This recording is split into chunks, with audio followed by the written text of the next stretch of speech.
Убиството се случило нешто по 22 часот по локално време на 21 јануари, по пресрет на кинеската нова година, во сала за танцување во Монтереј Парк, Калифорнија, град со мнозинско азиско население. Кога полицајците пристигнаа на местото на настанот, забележаа бројни лица како излегуваат од локацијата со врескање. Кога полицајците влегле внатре, забележале дека има и жртви.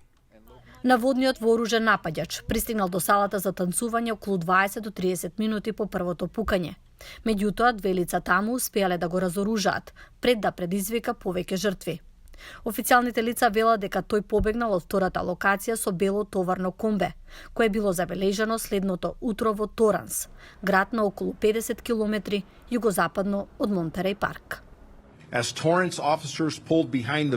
Додека полицајците на Торанс се повлекоа зад возилото, белото комбе влезе на паркингот во трговскиот центар. Кога полицајците излегоа од патролното возило за да стапат во контакт со сторителот, слушнале еден истрел од огнено оружје од натрешноста на комбето. Полицијата соопшти дека напаѓачот се самоубил.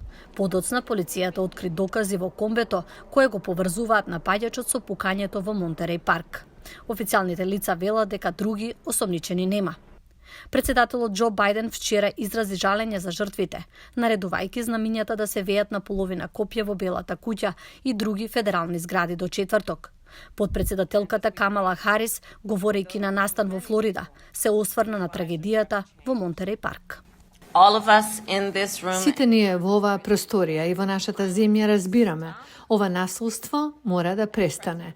И председателот Бајден, и јас, и нашата администрација ќе продолжиме да даваме целосна поддршка на локалните власти. Градоначалникот на Монтереј Парк исто така говореше за трагичниот настан.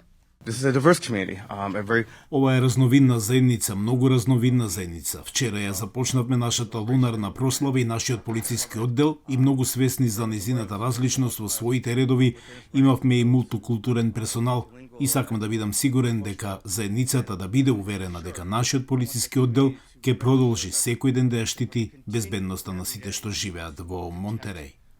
Шерифот Луна рече дека сите жртви на пукањето се на возраст над 50 години.